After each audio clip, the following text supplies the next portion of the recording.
ایک دن ایک وزیر اور بادشاہ سلامت دربار میں بیٹھے باتیں کر رہے تھے کہ اچانک وزیر بولا، بادشاہ سلامت، دنیا میں 100 میں سے 99 لوگ اندھے ہوتے ہیں۔ بادشاہ کو اس بات پر بڑی حیرت ہوئی اور غصہ بھی آیا۔ اس نے حکم دیا کہ اپنی اس بات کو ثابت کرو ورنہ سزا کے لیے تیار ہو جاؤ۔ وزیر نے کہا، حضور حکم کی تعمیل ہوگی۔ اگلے روز وزیر شارع عام پر بیٹھ کر چارپائی بننے لگا اور ایک آدمی بھی ساتھ بٹھا لیا جس کو حکم تھا کہ ایک فہرست اندھوں کی تیار کرنی ہے اور ایک دیکھنے والوں کی۔ تھوڑی دیر گزری، ایک آدمی آیا۔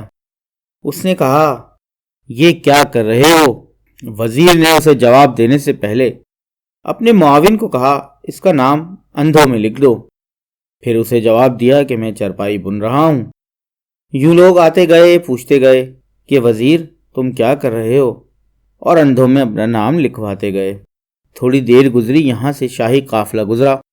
بادشاہ نے دیکھا تو پوچھا، تم یہ کیا کر رہے ہو؟ وزیر نے معاون کو اشارہ کرا۔ اتنے میں ایک آدمی آیا۔ اس نے پوچھا، خیریت ہے؟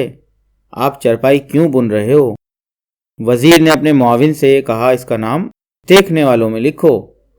اور پھر بادشاہ سلامت کی طرف متوجہ ہو کر کہا، جناب فہرست دیکھ لیجئے، اس میں آپ کا نام بھی شامل ہے۔ سب لوگ دیکھ رہے تھے کہ میں چارپائی بن رہا ہوں، لیکن انہیں اپنی بصارت پہ یقین نہیں تھا، گویا وہ اندھے ہوں۔ اس لیے مجھ سے پوچھتے تھے کہ کیا کر رہے ہو۔ صرف ایک شخص آیا جسے اپنی بصارت پہ پورا یقین تھا۔ اس نے مجھ سے تصدیق نہیں چاہی بلکہ چارپائی بننے کی وجہ پوچھی۔ تو دوستو، اس کہانی کا سبق بہت واضح ہے۔ ہم بہت سی چیزیں آنکھوں دیکھی قبول کرنے کو تیار نہیں ہیں، گویا ہم اندھے ہوں، اور بہت سی بن دیکھی باتوں پہ بھی یقین کرتے ہیں۔ دوستو، اگر میری ویڈیو آپ کو پسند آ رہی ہے تو میری ویڈیو کو لائک ضرور کریں۔ لائک کرنا بہت ضروری ہے، اور چینل کو سبسکرائب بھی کریں تاکہ نئی ویڈیو میں آپ کے لیے لا سکوں۔